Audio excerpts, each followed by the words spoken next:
Welcome to पढ़ाई की पोटली दोस्तों। This is the place where we conquer our concept. हाँ, अभी तक सब्सक्राइब नहीं किया? कर देना यार, चल और सुन, बेल आइकन दबा दे। Now let's talk about the Hitler's rise to power. तो कैसे जर्मनी में इतना तानाशाही, इतना गंदा डिक्टेटर आकर के कुर्सी पे बैठ गया, कैसे जर्मनी के जुल्म की दास्तां शुरू हुई, आज हम पढ़ते हैं इन हिटलर्स राइज टू पावर। तो हिटलर्स राइज टू पावर में 3 रीजंस ने बहुत बड़ा खेल खेला। एक तो इकोनॉमिक डिप्रेशन जो कि हमने देखा, पॉलिटिकल वीकनेस जो कि हमने देखा, एंड सोसाइटल वीकनेस जो भी थी। तो वो ये तीनों चीज़ें बहुत इंपॉर्टेंट रोल प्ले किया। आइए अब हिटलर के बारे में थोड़ा जानते हैं। तो ये जो हमारे हिटलर साहब हैं, ये 1889 में ऑस्ट्रिया में पैदा हुए थे। ठीक है, इनका जो बचपन था वो काफ़ी ज़्यादा पॉवर्टी में बीता था। इन्होंने फर्स्ट वर्ल्ड वॉर में आर्मी को ज्वाइन कर लिया था और एज अ मैसेंजर फ्रंट पे रहते थे। ये मतलब लाइक अ मैसेंजर, उस टाइम पे छोटे थे ये, तो एज अ मैसेंजर इनको भेजा जाता था। ठीक है, उसके बाद जब जर्मनी की डिफीट हुई फर्स्ट वर्ल्ड वॉर में और ट्रीटी ऑफ वर्साइल से काफ़ी ज़्यादा ह्यूमिलेशन हुआ, तब इनके दिल को काफ़ी चोट पहुंची। ये बिल्कुल बोरा से गए थे उस टाइम पे। ठीक है, 1919 में इन्होंने जर्मन वर्कर्स पार्टी को ज्वाइन कर लिया। एक पॉलिटिकल पार्टी थी जिसको ज्वाइन कर लिया। उसके बाद इस पार्टी को टेक ओवर भी कर लिया और उसका नाम रखा nationalist socialist German workers party. इनको नाम बड़ा करना बहुत पसंद है। ठीक है, बाद में इस पार्टी का नाम शॉर्ट में लोगों ने रख दिया नाजी पार्टी। ठीक है, तो नाजी पार्टी जो थी वो अर्ली 1930s में ज्यादा सपोर्ट लोगों का नहीं मोबिलाइज कर पा रही थी। Of course for many reasons में भी लोगों को हिटलर की शक्ल नहीं पसंद होगी, तो अर्ली 1930s तक नाजी के पास ज्यादा सपोर्ट नहीं था। लेकिन दोस्तों फिर हमारी कहानी में एक ट्विस्ट आता है और आता है द ग्रेट इकोनॉमिक डिप्रेशन। इसके चलते Nazism became a mass movement. Great economic depression की वजह से नाजिज्म एक मास मूवमेंट बनने लगा और नाजी पार्टी के लिए लोगों के दिल में सपोर्ट बढ़ने लगा। तो अब दोस्तों ऐसा क्यों हुआ?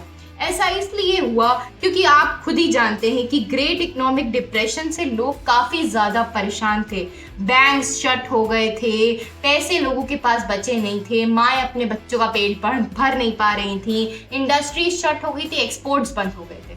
ऐसे टाइम पे जो नाजी प्रोपोगेंडा था वो लोगों के लिए एक रे ऑफ होप की तरह था।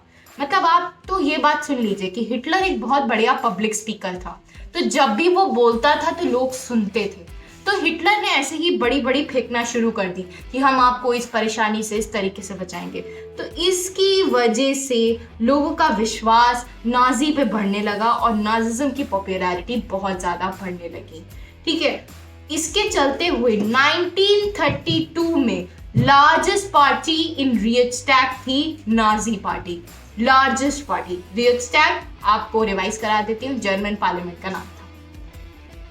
दोस्तों जैसा कि मैंने कहा, हिटलर ने एक नई स्टाइल ऑफ पॉलिटिकल गवर्नेंस लाई थी और उसने लोगों की कमज़ोर नर्व्स यानी कि रिचुअल्स लोगों को कितने पसंद थे और मास मोबिलाइजेशन कितना ज़्यादा पसंद था, उन सब को पकड़ लिया था।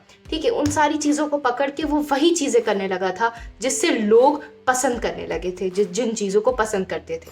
यानी कि रेड बैनर्स वो लगने लगे चारों तरफ, स्वास्तिका का साइन जो कि नाजी साइन होता है, अगर आपने नहीं देखा है तो आप कहाँ जी रहे हो मुझे नहीं पता, बट कोई बात नहीं, मैं यहाँ पे एक फोटो साइन की डाल दूंगी। ठीक है, वो नाजी साइन जो होता था। ठीक है, उसके बाद फिर नाजी सल्यूट होता था और रिचुअलाइज राउंड्स ऑफ क्लैपिंग्स होती थी। जब भी हिटलर बोलता था तो सब स्वास्तिका का साइन लेके खड़े होते थे। उसके बाद जब हिटलर बोल देता था तो हेल हिटलर करके नाजी सल्यूट करते थे। उसके बाद फिर खूब क्लैपिंग्स होती थी। इस सब से ये सब दिखाता था कि हिटलर कितना पावरफुल आदमी है और ये दुनिया को बदलने आया है। लोगों को ऐसा लगने लगा था। नाजी प्रोपोगेंडा ने लोगों को, हिटलर को एज अ मसीहा मतलब एक ऐसा इंसान जो आपको परेशानियों से बचाने आया है, उसकी तरह पेश करने लगे वो लोग। लोगों को लगने लगा कि हिटलर ही अब हमें इन सारी परेशानियों से बचा सकता है। वो लोग सोचिए, जर्मन पीपल जिनकी डिग्निटी एट स्टेक थी due to the treaty of Versailles, ठीक है, वो पॉलिटिकली वीक थे because of Weimar republic, and वो इकोनॉमिकली वीक थे क्योंकि यूएस वॉल स्ट्रीट एक्सचेंज और ग्रेट इकोनॉमिक डिप्रेशन, जो हम पहले पढ़ चुके हैं वही सारी चीज़ें। तो ऐसे में हिटलर का आना लोगों को, वो था ना, डूबते हुए को तिनके का भी सहारा मिल जाए, तो वही चीज़ यहाँ पे फॉलो होने लगी थी। तो जैसा कि मैंने कहा, हिटलर ने काफ़ी कम टाइम में काफ़ी ज़्यादा सपोर्ट घेर लिया था। तो उसने ऐसा क्या किया? बहुत बड़ी बड़ी फेंकी और बातें करी, बड़ी बड़ी। उसने कहा कि हम एक स्ट्रॉन्ग नेशन बिल्ड करेंगे, अंडू करेंगे उस इनजस्टिस को जो कि वर्साइल ट्रीटी ने हम सब के साथ जो नाइंसाफ़ी करी है उसको हम ख़त्म करेंगे, और जर्मन पीपल की जो डिग्निटी है उसको रिस्टोर करेंगे। उसने कहा हम एम्प्लॉयमेंट हर एक इंसान को देंगे जो कि काम करना चाहता है, और यूथ्स को एक सिक्योर फ्यूचर देंगे। और एक और वादा किया कि हम जितने भी फॉरेन इन्फ्लुएंसेस हैं उनको जड़ से ख़त्म कर देंगे, और जर्मनी को एक सॉवरेन कंट्री बनाएंगे जो अपने आप पे डिपेंडेंट होती, किसी और पे डिपेंडेंट नहीं होती है। उसने एक नई स्टाइल ऑफ पॉलिटिक्स का इजाद किया था, ठीक है, बिल्कुल ही डिफरेंट स्टाइल ऑफ पॉलिटिक्स।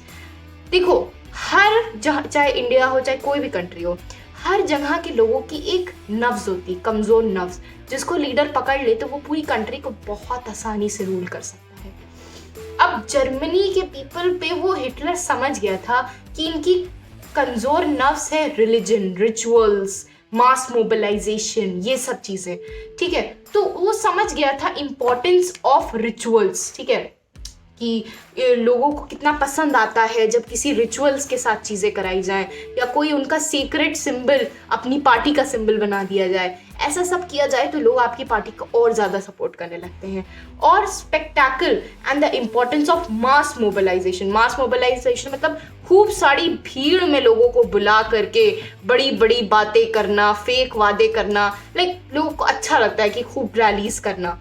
तो ऐसा उसने करना शुरू कर दिया, मैसिव रैलीज करना शुरू कर दी, पब्लिक मीटिंग्स रखी जाती थी, उसमें यूनिटी हिटलर के लिए और वेमार रिपब्लिक के खिलाफ सब में इंस्टिल की जाती थी कि अब हम इस चीज़ को करेंगे, ठीक है। और खूब मास में लोगों को खूब सारा बुला करके खड़ा किया जाता था और हिटलर अपनी स्पीचेस देता था। वो पूरे एक मास को साथ में अपनी बातों से बिल्कुल उजागर करता था। अरे पोटली खनक रही है, लगता है इसमें नया टॉपिक यानी कि नई कहानी आ चुकी है। अब पढ़ूंगी तभी तो पढ़ा पाऊंगी। लाइक, शेयर एंड सब्सक्राइब जरूर कर देना। Until we meet, be curious. Bye bye.